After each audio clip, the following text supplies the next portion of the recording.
Good morning to you, TGIF.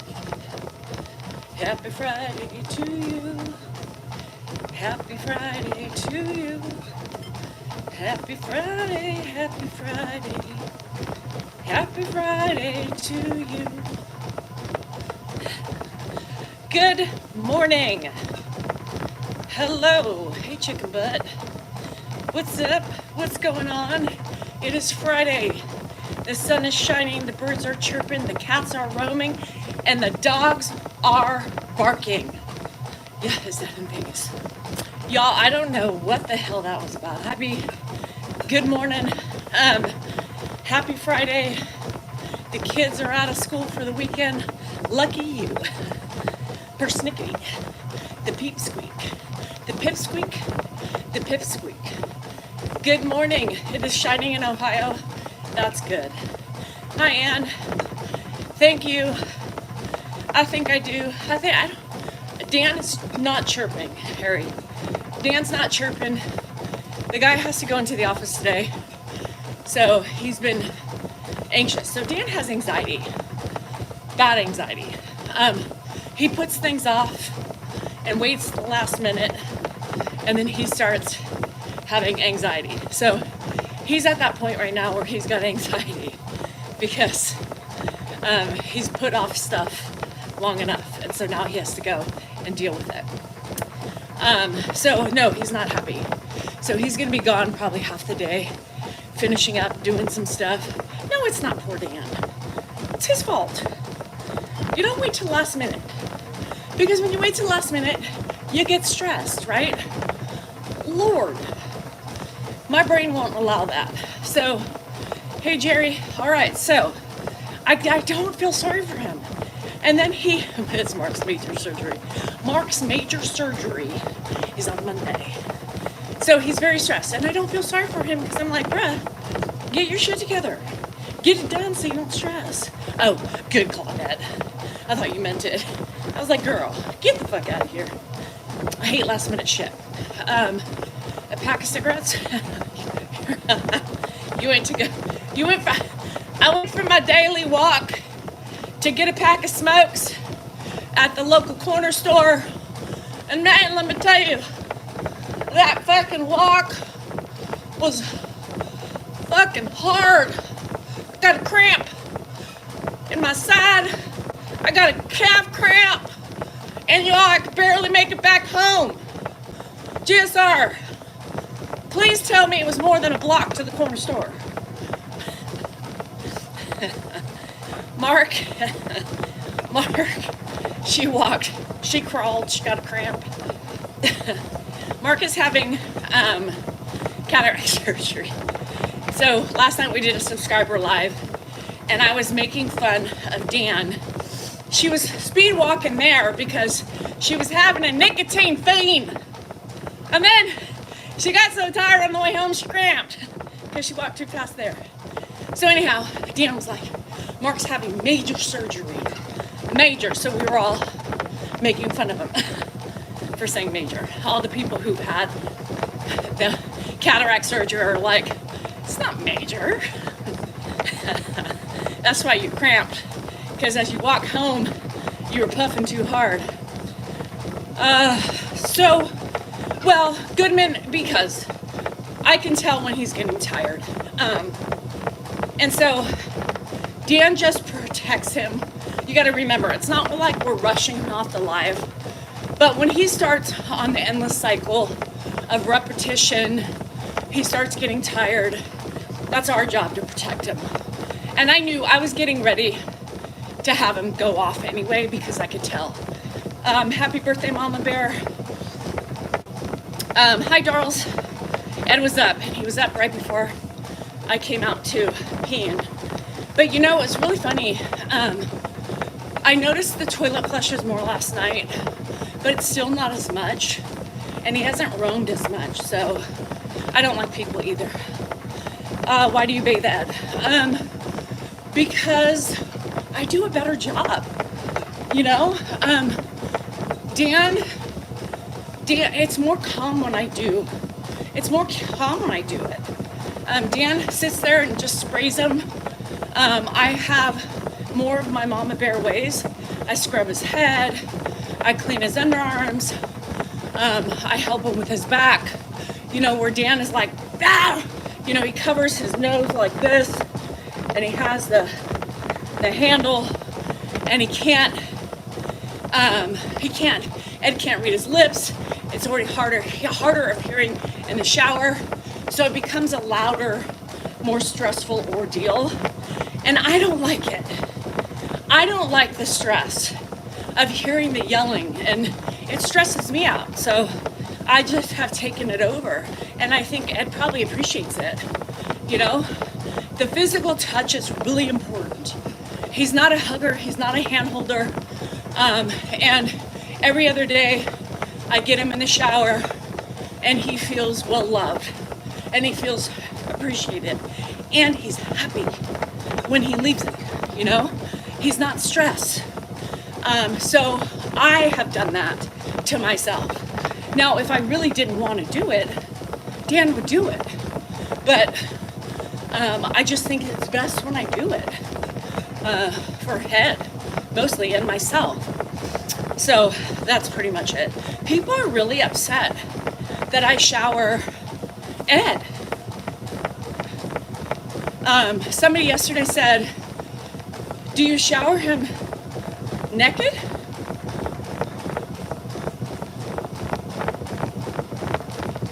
What? Huh?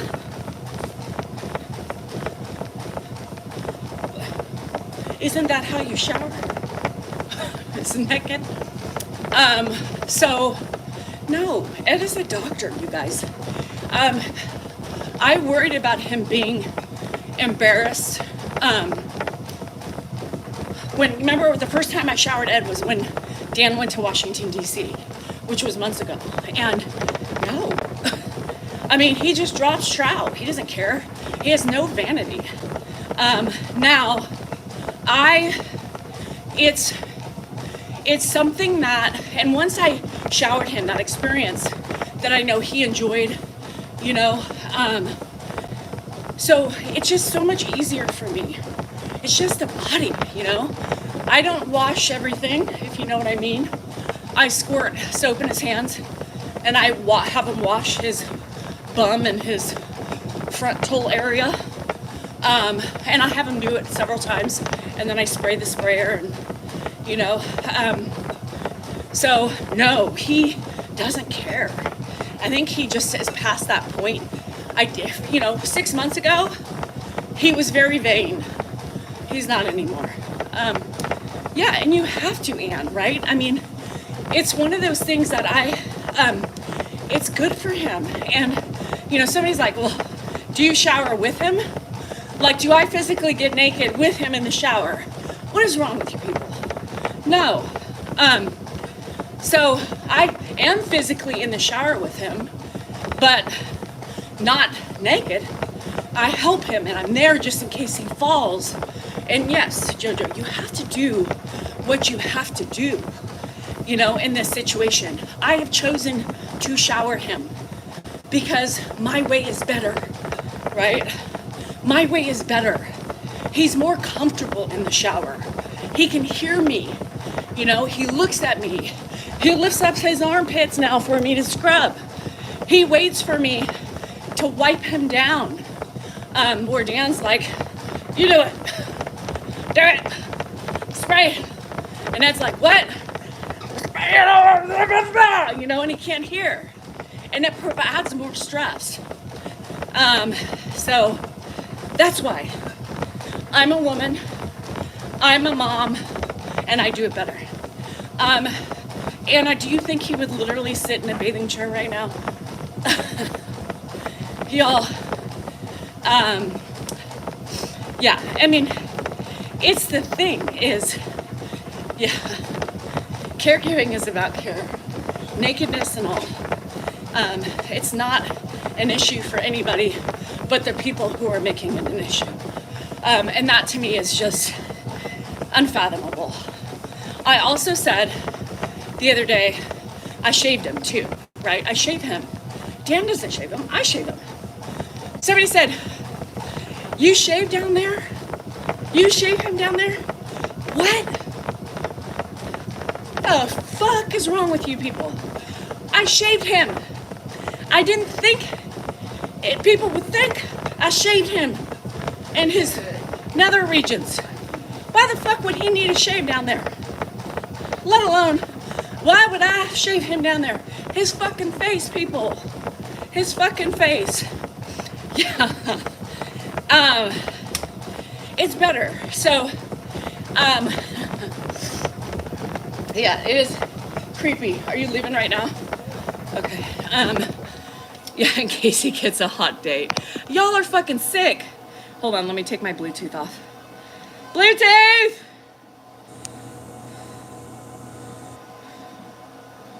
Nope.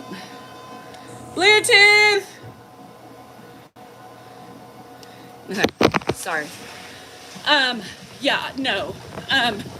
Can you use more bad language? Yes, Roderick. Why the fuck does bad language bother you? And if fucking bad language fucking bothers you, fucking don't come in my channel. It's fucking, that's it. So, Tal, I'm gonna tell you something. I think nothing about it, I just do it. I'm not ready to, like, if I had to clean him down yonder, I think I would still be a little, you know, like, weirded out, you know, at first. I don't know if I could do it. Today, I don't think I can clean the down yonder. I know if it became something that we're eventually gonna have to do, I would be, I guess I would have to get used to doing it, but I would probably find a sponger or something like that. Gloves, yeah, I'm not ready for that. I'm not ready for that. So, you guys are hard on Dan. I'm hard on Dan too. You guys, if I needed help with the shower and said, like, today's shower day, if I needed him to help me, he would do it.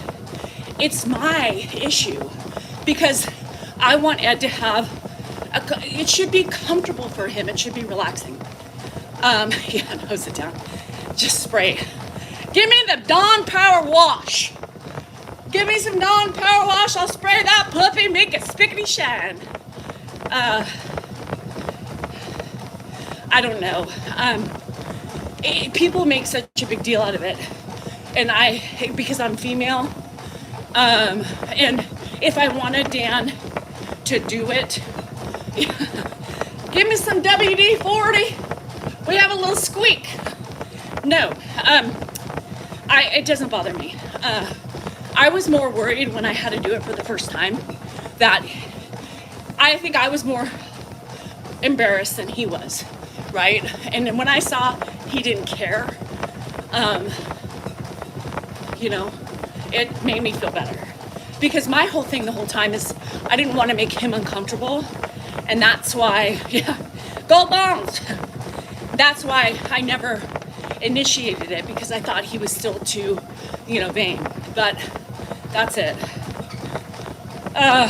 Yeah, so I'm not there to down yonder yet. I do spray him down, you know, like Dan does, but I don't cover my face. You know, I talk, he needs to read lips. Dan is, Dan's not perfect, right? I'm not perfect either. We talked about this a while ago, about how we all have our nuances, right? I'm OCD, I like my house a certain way. I like things straight, I like things dusted. I like things presentable. I like my house, my yard, everything to look perfect, or as close as perfect as I can. That's not important to Dan. You know, and I told you guys about these, and I know, Sherry, I will if I have to. So we talked about how I've read tons of self-help books, right? Our brains are different than our spouses or our partners. We each have our own way of thinking. We have our own way of observation. We have our own way of wanting stuff done. Now, Dan doesn't care about that shit, right? Doesn't mean that he shouldn't put effort in, right? But I can't project onto him my weird tendencies, like, making sure things are neat, whatever, in the room. He'll move something, I'll come and move it back. He doesn't think about that. He should, but he doesn't. And he's never been that type of guy. He can barely think about what he has to do. I just told you, he puts things off to the last minute, right? He puts things off to the last minute, works himself into a tizzy, gagging and shit because of his anxiety, but he did that to himself. But he just can't make himself be on top of things. So it's the same thing in my house. I've stopped bitching. I mean, I'll make snide comments here and there because that's just my way, but I can't make him be like me. So a couple of the books I read basically said, it's a you problem. It's not a them problem. They take care of what they think is important, right? They do what is necessary in their mind and their thought process. In his mind, in my mind, I'm like, you idiot. The fuck, I like things a certain way, but he doesn't think that way. It's just not a focus of his. So in many of the books, it's what they said. It's a you problem. If it bothers you, pick it up, clean it, do something about it. Stop getting angry at the people who don't have the same thought process as you, So I read that several times and I thought, it's true. It is a me problem. I can't project my shit onto him. No, he does make efforts, right? Not the way I would like him to do it, but that's a me problem. That's a me problem, just like his stress is a him problem. Yeah, and you're lucky, Donna. Dan, it wasn't like that though, right? Dan came from a diverse family. Dan was like I was gonna say a freeloader. He was like a floater. He, literally went house to house because mom was in school. She was trying to work. Ed had a family, a new one. Anyhow, that was a joke. It's serious, but anyhow. So I don't know, his mom is not an organized lady. She's very cluttery. It's hard for her to keep organized. So that's the way he was raised. The stuff that bugs me doesn't bug Dan. Is he excited? Does he enjoy that I clean up, how he has a nice house? Absolutely. But not making the bed, not having everything perfect. It's not a big deal. You think he notices dust? No. No. Well, and Dan also has, a temper. But Dan explodes and then he's normal. Where if I explode, I'm pissed for a minute. So yes, pick the mountain you want to live on. Exactly. And that's what those books talk about.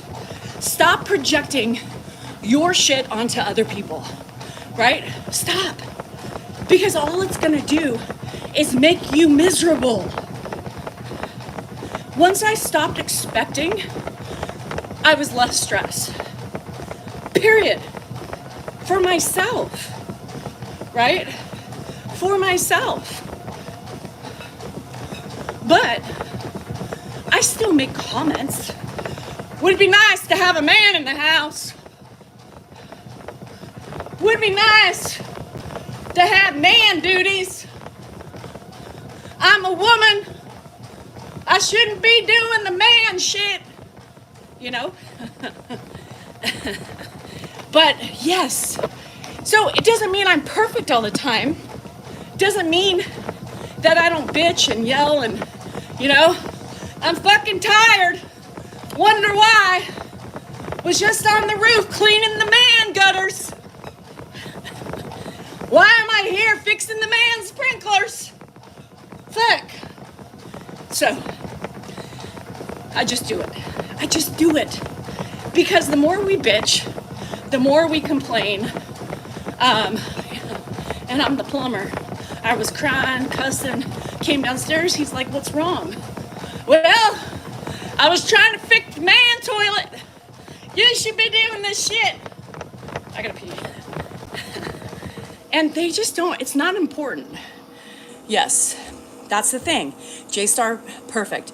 We manage our own expectations to avoid being disappointed because it becomes an us problem. Hold on, I gotta pee. Woo! No warning. No warning, hold on.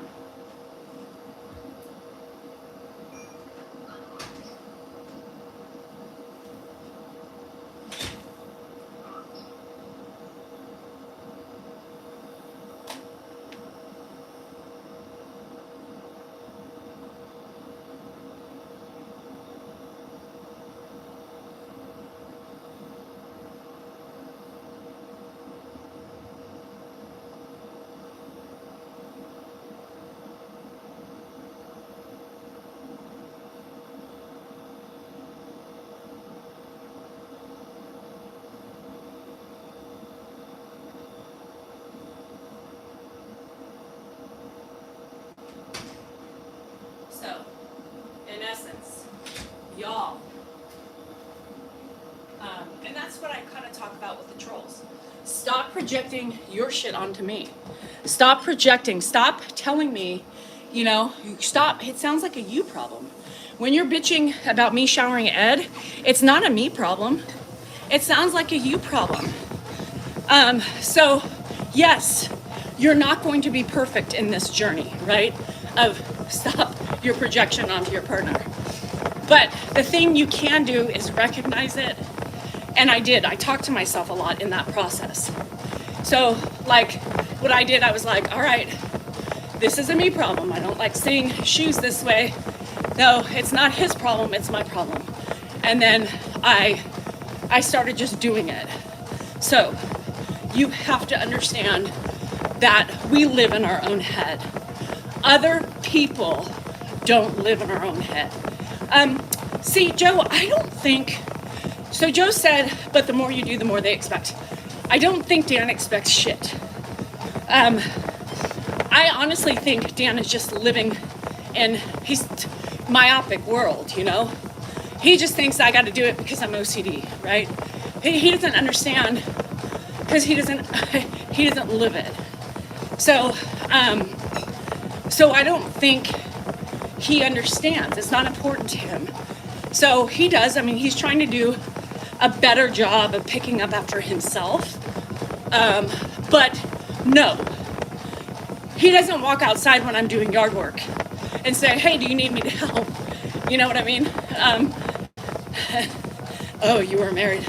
Now that's expectation, JoJo. If your husband was raised by maids, abort the mission. Is it too late? I found out she was a lot more comfortable than I was. Yes, me too, Deborah. Ironic how a little play in my house the night before is big currency. You're lucky. Oh, huh? So yes, 51 years married. Too late, JoJo.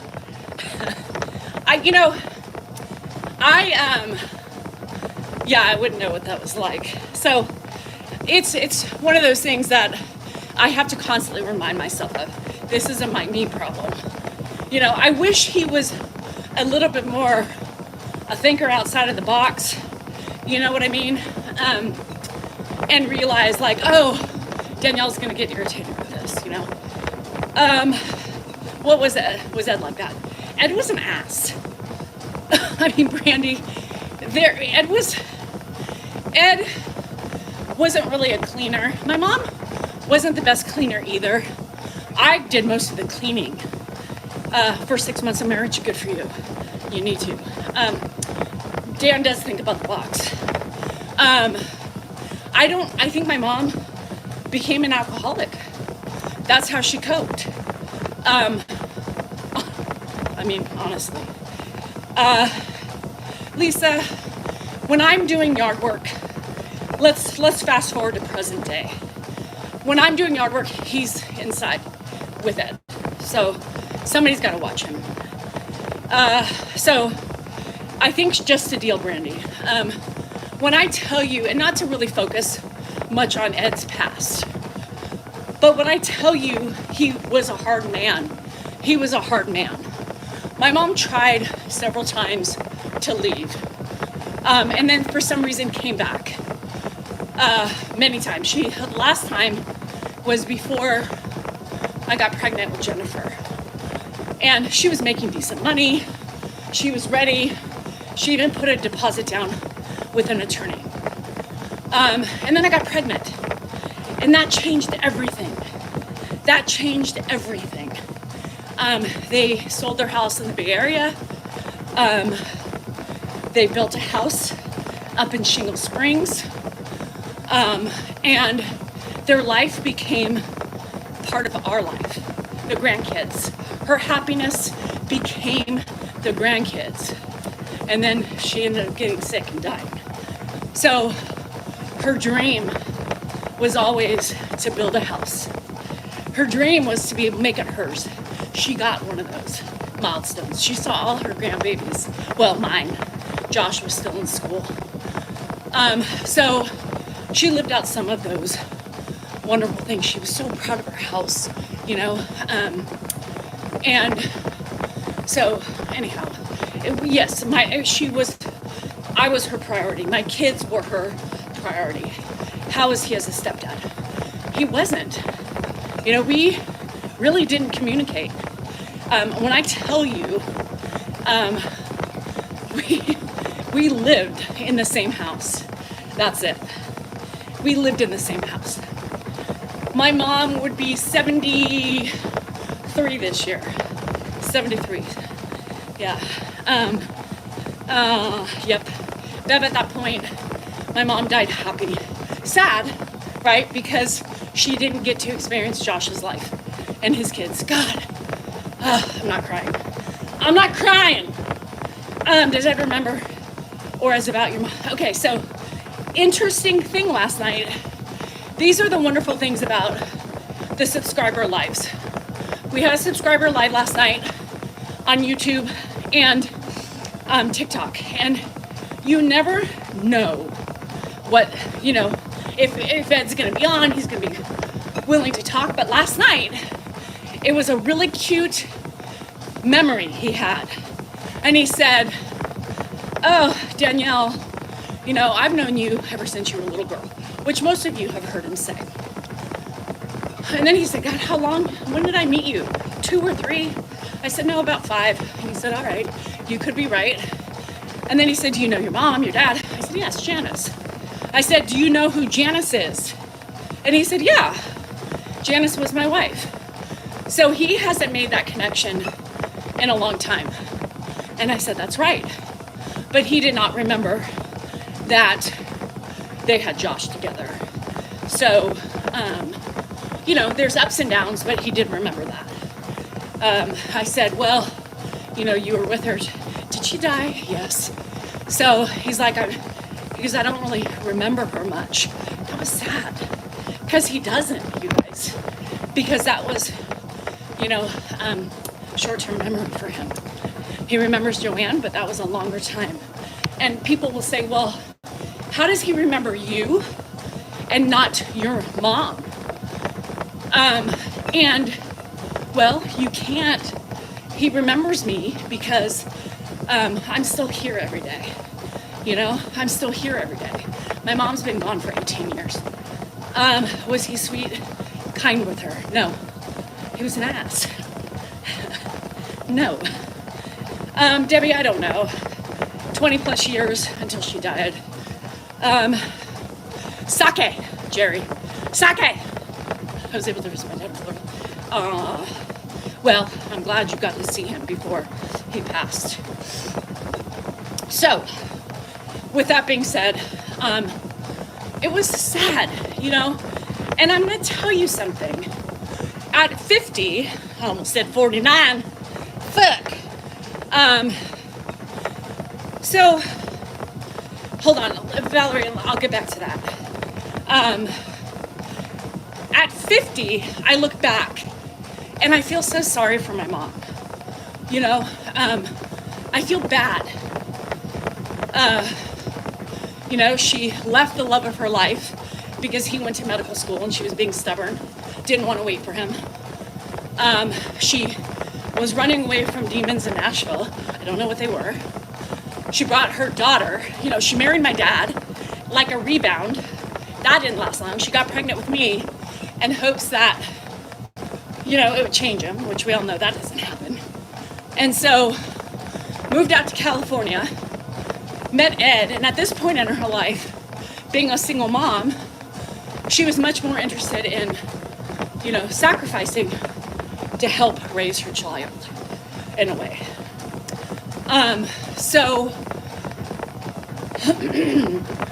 And Ed was just kind of put in her lap. And I think she just thought it was comforting, you know? They could both have somebody, she could have a safe roof over her daughter's head, so on and so forth. So, now, as far as, remember, Dan didn't live with his dad, Valeria. Dan lived with him until the divorce. So the kids were kind of out of the house at the point. Dan was the baby.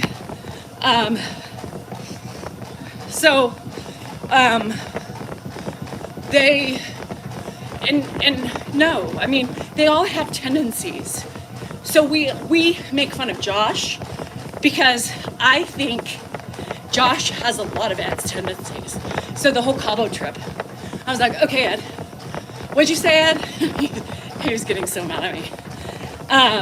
But yeah, so no, it can't, it's not easy. And that's what I'm saying. Like, you know, trolls are grasping at straws when they say, did you hear her talk about how much she hated the man? Yeah. Yeah. Now look at me.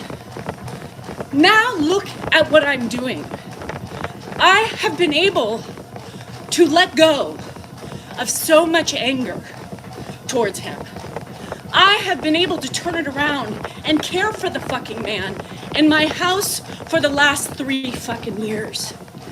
Yeah, look at me. I didn't think it was going to be possible. I shower him. I clean his clothes. I make his food. I get irritated with him like any fucking body that lives in a house together. Who fucking cares? Stop grasping for negativity. You know? I did it.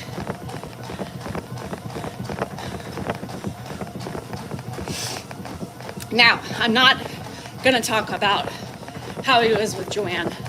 Not my business, not my story. I can only talk about the things that I know.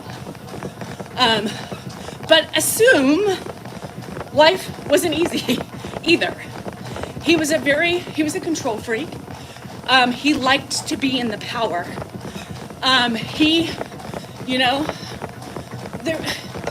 Yes, I mean, you can tell, some people can tell, oh, I can tell he was a very, stubborn man. Yes! Yes! But it doesn't mean that he didn't love still. He loved in the way he knew how to love.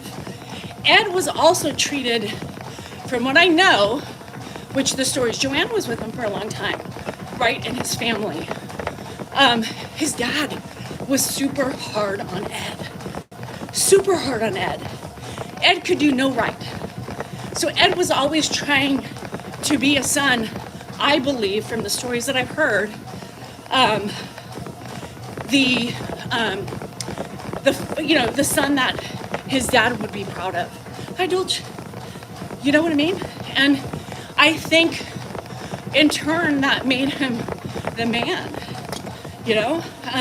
that he is today. Linda and Bill didn't have the same treatment, right? He did. That's why he became a podiatrist. His dad was in the shoe business. He did everything. He played music because his dad played the organ, So Ed's life wasn't that, it was hard mentally, I'm sure, on him. So that's the way it is with that. It is very sad. So I knew Dan, yes, Hyatt Ziva was a great resort. My mom started dating Ed when I was about 5. Yes. I met Dan once, and I won't rehash that story again. It's on my YouTube page, and then didn't see him for years later. So, yes, high expectations.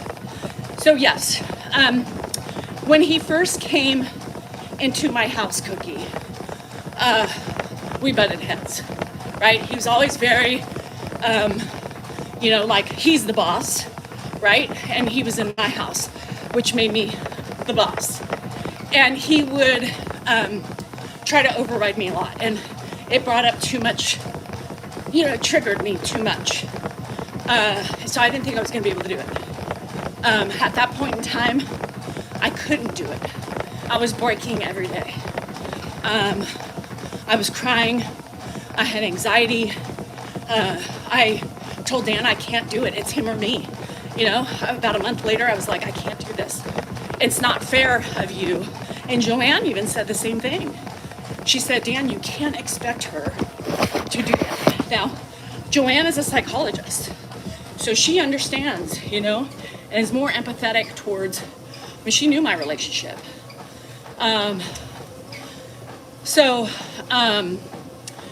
It was hard. And then social media came, and I don't remember the point in time, but I started changing and letting go. I needed to work on myself. And really, once I started working on myself, like I always say, I saw the things in myself that people don't focus on. They focus on the stupid surfacey shit that don't matter, like fucking tone, my facial expressions. That shit, get over it. Find a new fucking thing to bitch about.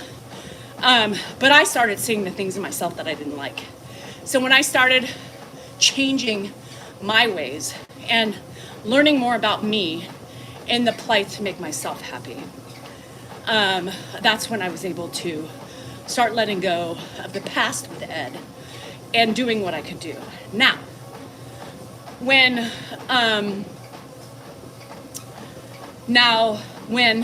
I started becoming, it took a while. It wasn't like magical, you guys. It's not some magical thing that happens, overnight. It became easier and easier. I still exploded. He still exploded. We still had our, pissing contests. But at the same time, we were able to, it was me, I was able to do it and do it decent, right? I'm not perfect. I never claimed to be. Do I have a tone? Yeah, I have a tone, but it's not just with Grandpa. It's just my way. I am a very regimented person. I have a list from the moment I wake up in the morning of what I want to get done, and I am fitting all the in-betweens in that list. So with dementia, you have to be firm. With Ed, you have to be firm. He is not, he's not one of those passive people. He's aggressive. When you give him authoritative answers, he responds better. I know how to deal with him. No, he is not like, some of the other people and any of the people on social media that they are showing. No, he's different. So no, I've never talked some of those ways that these people talk like. Never. I'm not a mushy-gushy person. Right? I'm not. But he needs direction. This morning's video, right? This morning video that you saw. He's like, I'm in Vegas. What am I doing? Whatever. And he, you saw how quickly he reset. I am doing that all day long. So yes, I get more short as the day goes on because those resets happen, and you are trying to get through the day, trying to get your shit done, and deal with the resets. It's not easy, you guys. Not one shoe fits all. Well, if the time comes, will you be caring for Joanne? Kelly, it would be my pleasure to care for Joanne. And I've told Joanne that too. Joanne, to me, right, would be easier in so many other ways. She's not as mobile as Ed is, but she's kind, she's empathetic. Joanne's still at this point in her life where, she doesn't want to be a burden. And she keeps saying that. And I told her, I said, Joanne, you're welcome here anytime. I don't think she could live under the same roof as Ed. A past is a past. He didn't hit her, he wasn't an abuser, he didn't, but he was an ass. And they divorced for a reason. She did, And so there's still those tendencies, but she is still very protective of him in certain times. So, it's interesting. Sometimes she does go in for the protection of Ed. But she also gets very frustrated. She could not live in the same roof, under the same roof. I think if Ed weren't here, I think it would be easier, but she's still there. She's still there with it. And so she still doesn't, they're telling her now, Dan is like, Ma, she's starting to forget things. She's starting, to get things jumbled up with her finances and medications and all that stuff. So Dan's like, you're going to have, and the place she lives at is expensive. Money's going to run out. So she's going to have to be, a little bit more quick on the draw, right? She is not ready, 100%. She's not ready. But there is going to be a point in time soon where it's going to have to happen. And I think that just freaks her out because she sees the stress that Ed puts on people. Susan, Carrie's an option. I think there's things in each house that Joanne just can't adjust to. I'm going to say that, right? Without exploding the whole, the real stuff. There has to be some privacy at some point. So, just so you know, there are certain things in each house that she has issues with, including her own daughter's house, Joanne's very independent. She's been on her own for 40 years. It's hard to acclimate to certain people in houses, so on and so forth. So, yeah. And she's not ready to give up her independence. She's stubborn, but in a different way. She's in assisted living. She is. But it's expensive, It's expensive. So she's going to have to, at some point, she needs more care. She needs more care. She needs somebody to take over her finances. She needs somebody to, help with the meds and do things for her. Now, Mark goes over there and helps her with like shopping and stuff like that. He's got more time on his hands. Takes her to doctor's appointments and stuff like that. But she needs somebody to deal. But she's afraid. And I think it's just afraid. It's losing that independence. So it's really hard. And her money, she's lived in assisted living now for, 2 years? Over 2 years. Money goes quick when you do that. So I told her, I said, Joanne, you're more than welcome here. My door is always open.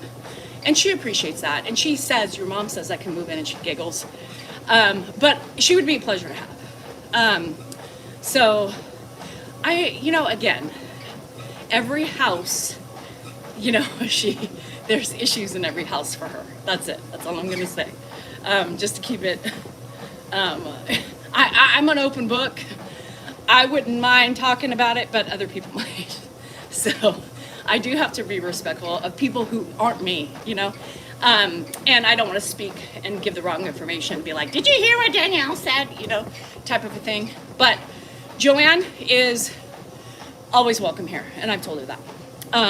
So whether or not at some point, yes, she's going to have to get help. She's going to have to do, somebody's going to have to do her finances. I also believe, like with me, she appreciates me extending the, I'm holding Do you know that I can also be cautious when speaking? Sometimes. Um, so my guy pays $16 a month for a double room. Yeah, it's expensive. I think, yeah, it's about 10 grand here. Is she close to Josh and Rocky? She's not close, but she enjoys seeing the kids when they're around. Yeah. So, and that's just, it is. So time will tell, time will come, and she will have to make a decision. My thought is that she will end up going with Carrie. But yeah, with her. So Carrie, the plan was that Carrie was going to take her every weekend and just give her a break and cater to her and whatever. But Carrie is also ADHD. She can't sit still. So it's not like she stays in the house, and you can't put Joanne in a car. It's hard for her to get around and move. So it is, I think she's worried. She doesn't want to cramp anybody's style. That's it. She just doesn't want to cramp anybody. She's just not ready yet, but she's going to have to be. And so, like, the weekend we were gone, Dan's like, you got to take Ma for the weekend and blah, blah, blah. And Carrie's like, well, she wanted to go home. She spent a day there, and she wanted to go home. So I was giggling. He's like, well, what do you mean? You didn't have to take her. Well, she wanted to go home. What was I going to do? Say no? Dan's like, yes. I don't know. It's so funny. Ed would love it. Every family has their own dynamics, It's just picking and coming to the conclusion that Joanne likes her independence. She likes her independence. She doesn't want to be a burden to her kids, but I feel like I'm going to be the same way. So, hold on, I got to go pee-pee again. I would love her here. I think it would be great, honestly. I think it would. I could get her, it's just more work for me, but I would do it if I had to.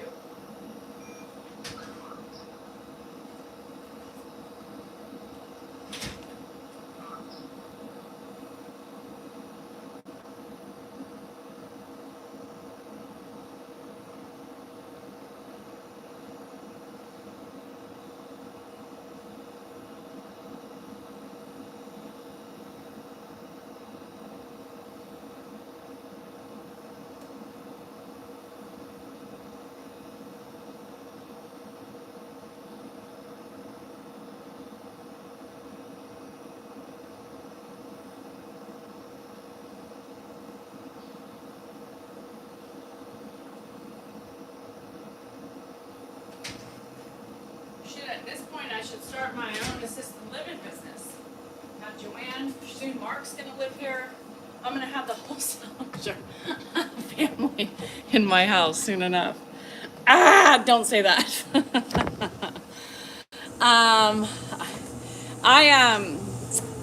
Yeah, and Miss Liz, my family is very lucky to have me. And yes, I'm tooting my own horn because it's my nature, and I'm saying a lot today. It's starting to annoy me. Shit. But yeah, it's my pleasure.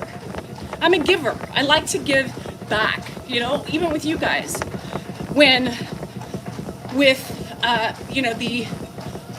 just making you smile, the emails I get. Danielle, you don't know how much you've helped me get through this dark place. This type of stuff. That makes me happy. I've always been one of those people to help people in that way. That fills up my love tank. That fills up my love tank. It makes me feel like I have a purpose. It makes me feel, makes me feel like I have a purpose in life. To give back to others in any way I can. And even Ed, I'm happy I'm doing what I'm doing. Do I get frustrated? Yes. Do I sometimes hate not having the freedom? Abso-fucking-lutely. But at the end of the day, I think I'm a badass bitch. And still doing it. Our folks will be sorry. Yeah, and, oh, hi, Bella. So, it's hard. I'm not saying it's not easy, and I don't feel certain ways at certain times. I even sometimes look at my husband in those moments, and I'm like, you should be catering to me every fucking day. You know, I can't help but think that sometimes. I can't help but to feel those moments, those feelings sometimes of, you know, I don't feel, I know he loves me and I know he appreciates it, but I wish sometimes he gave me more, right? Because of all I do. I shower his dad. You know, I've taken so much responsibility off of him. I always have. And yeah, I wish he, you know, would do sporadic things sometimes for me just to show me he cares. But I stopped expecting, because expectations lead to disappointments. I know he appreciates every fucking thing I do for him. But once in a while, us women like to feel it. We want to be shown it. And this family just doesn't do that at all. Nobody does. But I'm happy doing what I'm doing. I don't regret doing what I'm doing. I don't regret it. Do men ever realize how much we do? I don't think they do. Now, Dan sees me running around like a chicken with my head cut off. And this is what pisses me off. Because his excuse is, well, she has OCD, she can't sit down. Bitch, I have OCD because I gotta keep on top of this house. It's almost a 4,000 square foot home on 2 acres of property. And if I don't do things every day, I'm gonna be suffocating, right? I'm gonna be suffocating. I have to do it.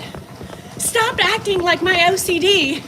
The OCD shit comes with fixing picture frames and shit like that. Thank Mrs. Jones. I did raise the kids. So, look at the way Dan was, right? Ed. Ed was the provider, right? That's how his generation grew up. I'm the provider. Therefore, you're a stay-at-home mom. You raise the kids. Same type of a way. Dan is not a Disneyland. I think we took Dan to Disneyland one time, and he was like, never again. No. So my mom was a worker, okay? Yeah, I need an RV. Clint has an RV, so he's always like, this could be your woman cave. Whenever you need it, just come over. My mom and I took the kids, but here's the thing. My mom was a worker her whole life, right? She never had the ability to stay at home. Hey, Sleeps, I had the ability to stay at home.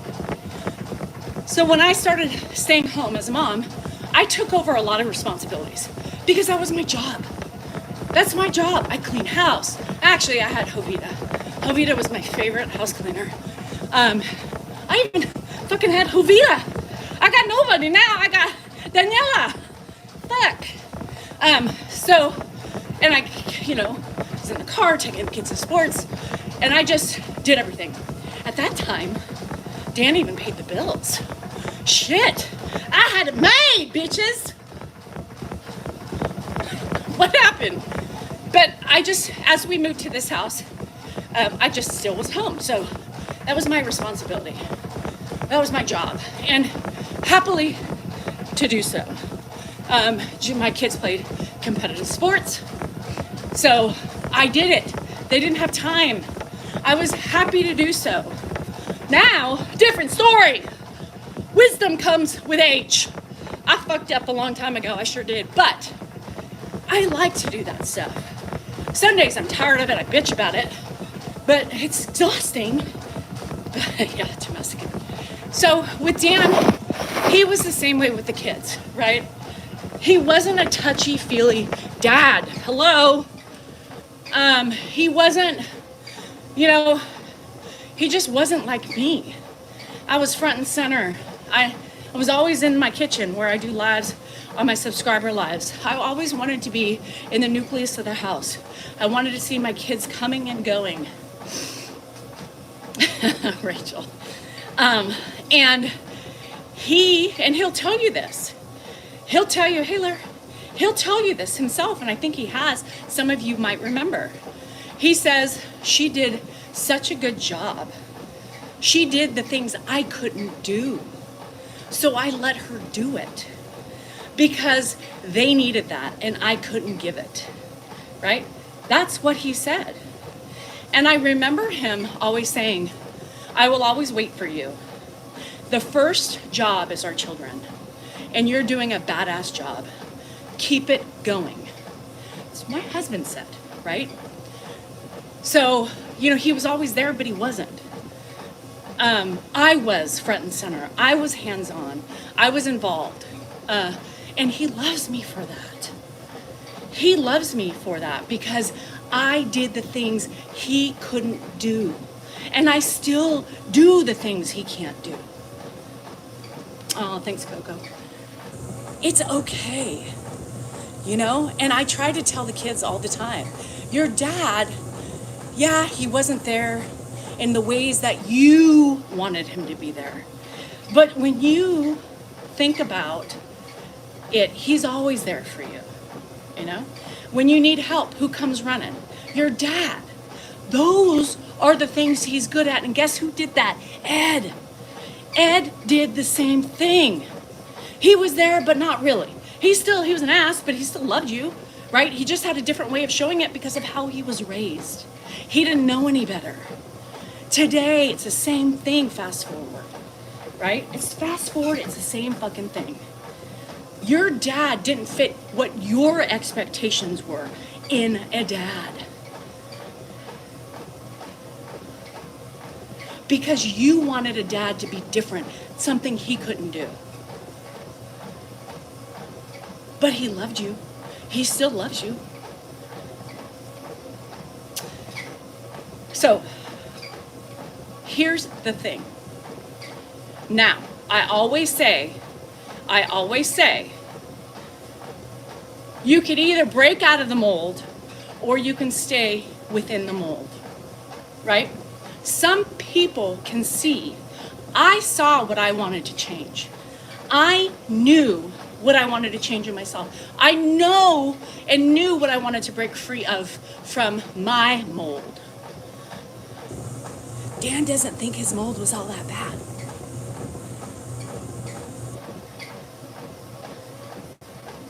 Dan doesn't think his mold wasn't bad. Now, as a child development major, I see a lot of red flags, right, in his behavior as an adult. But that's not my thing. I'm not going to burst his bubble. He thinks his life was grand and he's happy and has no regrets or no thoughts of anything. So I can't change that. I knew what I wanted to change and I did it, right? I am not responsible for Dan, right? People are like, well, you did that. I see comments going by, well, you did that. You should have done this and you should have done that. Really? Should I have? Because at that point, my priority was my kids. Dan was always free to join in. Dan was free to always do that. But it wasn't my job to tell Dan how to be. I did. But how do I control somebody else? I had to work on controlling myself and my environment and my happiness. That's not my thing. If he has guilt, that's on him. That's on him. And he does have guilt, but I try to tell him. But that's my job as a woman and as his wife. I'm proud of what I did.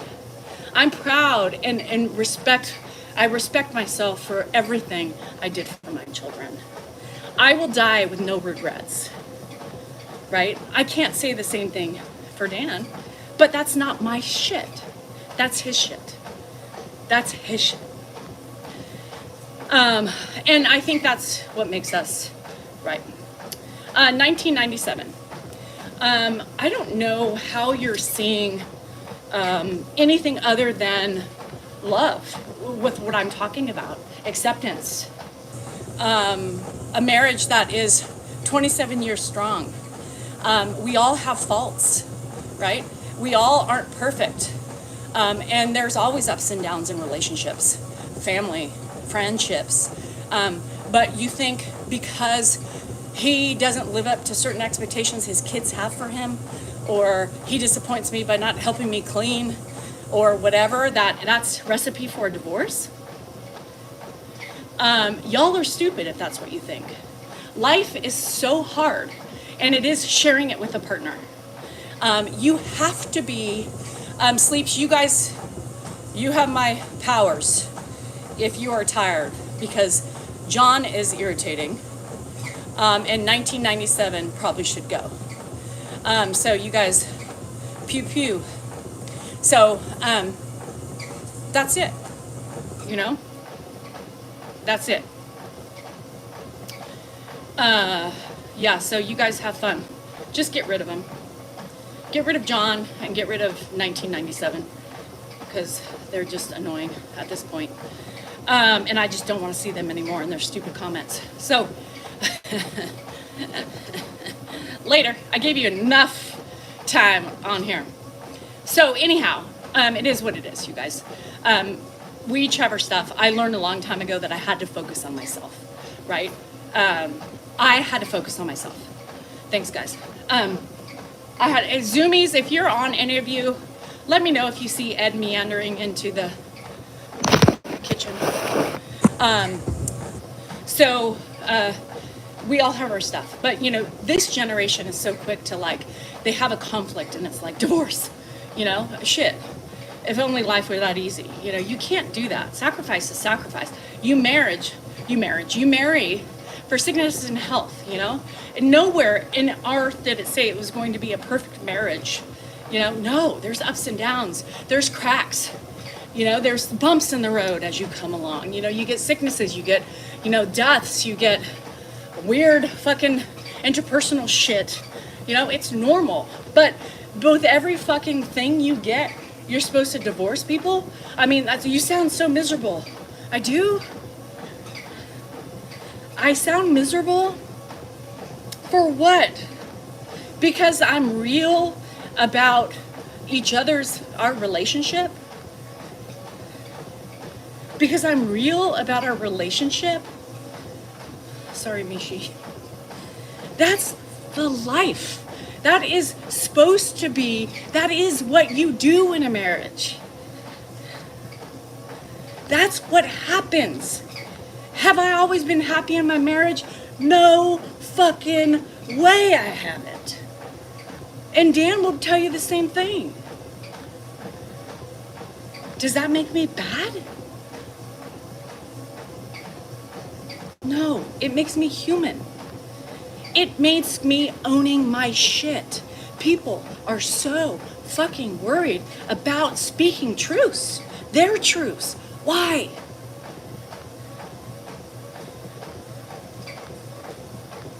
Because it's real.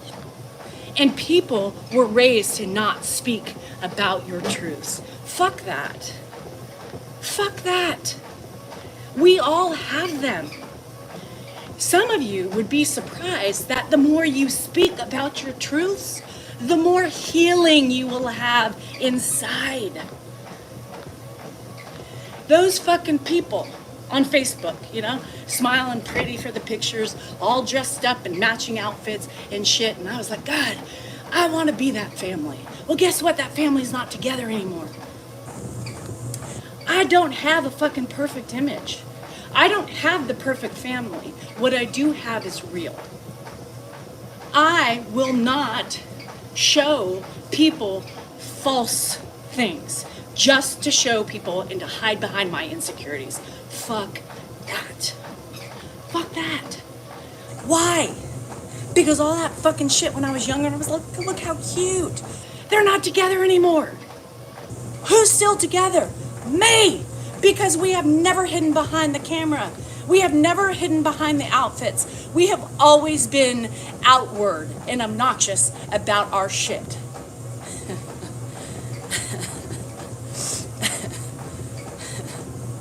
So, there you have it. Thanks, Holly. The truth will break you free. User, I believe in speaking your truth and honesty. Why on social media? Why are you watching it?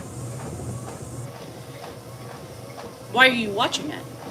The same reason you are watching it is the reason why I do it. Because obviously, you're either projecting or being passive aggressive, or you are amazed at the fact that I can be so strong in telling you my truths. This is my platform. I choose to run it the way I want to run it. I choose to talk about the things to help my friends who are dealing with the same things that I am or are afraid to talk about, and giving them the power to do it and to speak and to go and achieve your inner happiness. Speaking the truth to me is part of the process, right? It's part of the process on how you become a better individual. Owning it. Owning your fucking wrongs, your mistakes. Owning the things. I fail every fucking day. I yell at Dan, I snap at him, I do things when I'm in my own head and pissed off at myself for doing something bad or not keeping up on my schedule, whatever my fucking shit is. I own it. I think it's important to own it. When you recognize your own faults, you start evolving into an individual that you have never seen before. And you start fixing the other things in your life that needed to be fixed. Letting go of the things that you needed to let go. I still got a lot of baggage, but let me tell you, there's been a lot of shit dropped off. Because I'm not afraid anymore. I'm not afraid to show you who I am. I used to be when I started this. Because I was made to be like, don't talk about that, don't do that. And I was like, what the fuck? Now, I'm free. I'm free. I don't care if I offend somebody. My intention is not to offend somebody, but it happens. I'm not mean, but I'm not perfect either. I always say the wrong things, right? I do the wrong things. I show you the wrong way. I speak on my truths sometimes and not the real truths. I do that. But I'm not afraid anymore. I'm not afraid. I'm not afraid to talk about my relationship. I'm not afraid to talk about, how I grew up. Because to me, that's helped me become who I am today at 50. At 50. Am I happy? I'm fucking happy. I'm happier than I've ever been in my whole entire life. Because I have put in the work. I don't worry anymore, Sheena. I'm done. I am done worrying. And with that owning your shit, right? Social media has helped that, right? I don't know if social media wasn't here, if Dan didn't start this journey with Ed, if I would have been so far along in my journey, or if I would just would have been there. But here I am today, living my life, seeing so many things in my life that I wish I could have changed. I wish I was stronger. I wish I would have done things differently, but I can't change the past, so I am changing my future. Stop living in the past. Stop living in the past. There is nothing you can do about it. And the more we stay stuck, the more unhappy we are. No, I don't do New Jersey. Yeah. Benjamin, I can't tell you how to reconcile with the past. I can tell you what makes sense to me and how I did it, but I can't tell you what's going to work for you. And everybody is different. I started thinking about things head on, like my dad and his suicide. I started as my mental illness developed more and more as I aged with menopause and so on and so forth, I was able to have a different thought process on mental illness. And at first I thought, he was very selfish. Now, I still think there is an element of selfishness when people take their own lives. I do, and I will always think that way. But I don't fully think that way anymore. I think, I started thinking, and that's what it is. It's important to get the 360 view of a person. I didn't live in his head. I don't know what kind of demons he was facing. I don't know the turmoil he had. And I don't understand thinking to myself that life would be better off without me. I don't have that, right? I don't have that thought process. But he did, obviously. He felt, what I'm assuming based on my experience with my dad, that he let so many people down and in the process let himself down. But he also had bipolar. He always had bipolar, which also the chemical imbalance fucks with your brain and your inability to see reason. Once I can recognize, and I saw that, and I said, I'm just so sad he felt so alone and so suffocated, right? At that point, I was like, I can't be angry at him anymore because I didn't live his life. I wasn't there. My brain doesn't work the same way his does. So I let that go. Dad, I'm sorry. I wish you knew how amazing you were. For whatever you provided to us, it was enough for me. And I realize that now. I realize he was enough. And at the time, I was angry at him for not being enough because he didn't fit into my expectations at what I wanted a father to be like. I didn't want Ed. I wanted my dad, right? I let it go. I let it go. And I love him. And I'm sad that my hurt shut him out. That was very stupid of me. And I regret that every day. I regret not telling him how much I love him. I regret saying, I understand, but I don't, but I do. I'm sorry you're suffering. I didn't have that chance. I didn't have that chance. And that is something I will regret for the rest of my life.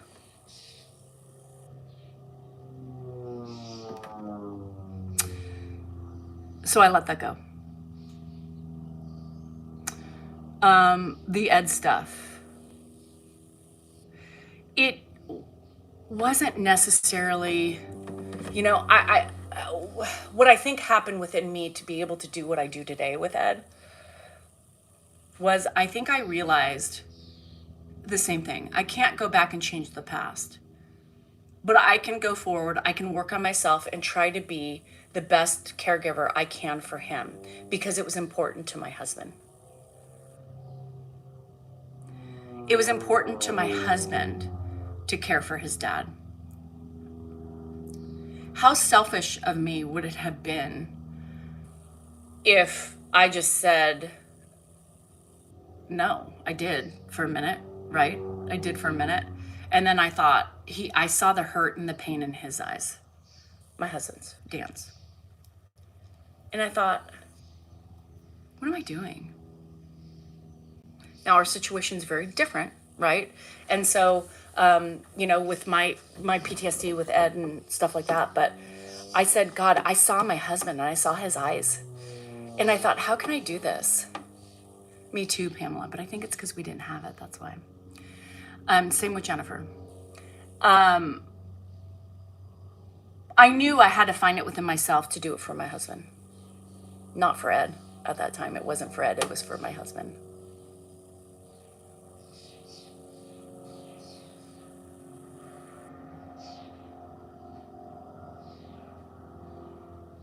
For my husband, I did it. And I was able to do it. I was able to do it for my husband. and to try to move forward and not focus on, and then Ed changed too. So because Ed helped change, he changed a little bit, which allowed me to change too. And as I continue to work on myself, hi Laura, as I continue to work on myself, I was able to, I was just able to do it. You know, I was just able to do it. It's hard. It's not easy, but I was able to do it. And every day is a different day. Yeah, every day is a different day. So I started doing it, like I said, for my husband.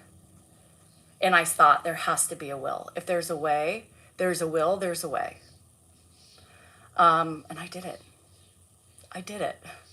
And I still do it every day. Grandpa's in the kitchen. Okay.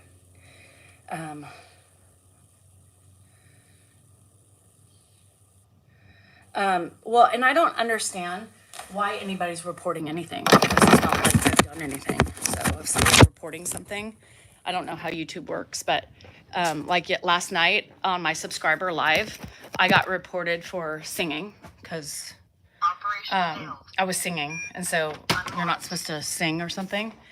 And then I was reported for bullying and harassment. So bullying and harassment, you know, hold on, let me put you guys up here. And I don't understand. I don't understand my shoes. Let me put you here for a second. I'm gonna put you guys down for a minute so I can get dressed really quick. Okay, hold on. Hold on, Ed. Come on, let's change you. Let's change you. Stand up. Stand up.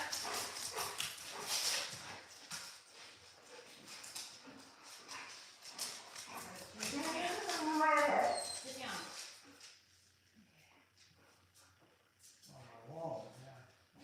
These are dirty, so we're gonna change you. So stand up again. Stand up again. Stand up. Stand up.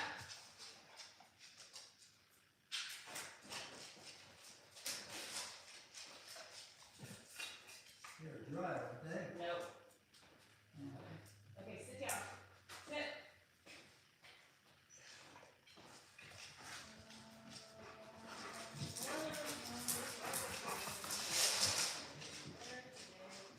We're putting shorts on today. Ain't no dog here. Yeah. Don't stand up yet, not yet. Okay, stand up. Stand up.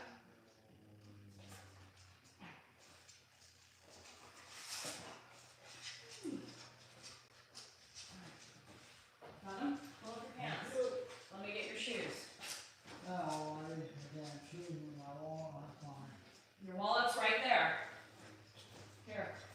Here are your shoes. Put your shoes on. Oh, where were they? I couldn't find I them. know, they're in my room.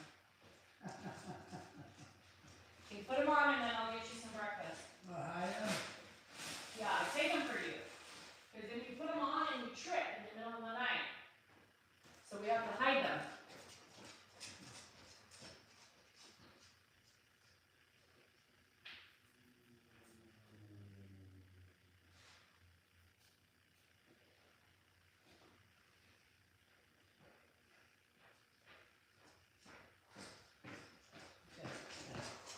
I gotta help him with his, hold on. There was a second notice. What's the notice saying? I don't know. 2 warnings? What's the warning? I don't understand. What is it saying, you guys?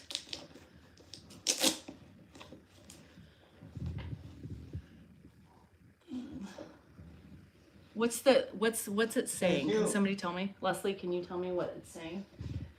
What's my wallet, Thank you. Anything else? YouTube is harassing you. Someone reported you. Anything else? For what? No, on YouTube. This is mine, I know. Yeah, I do. I'm gonna fix your tongue in here. Vulgar language. Okay. All right, YouTube. I gotta leave. If you guys want, come over to TikTok. just because somebody's reporting me on Who's YouTube. that? So I'm gonna get off on there. So you guys, I'll see YouTube later. Love you guys.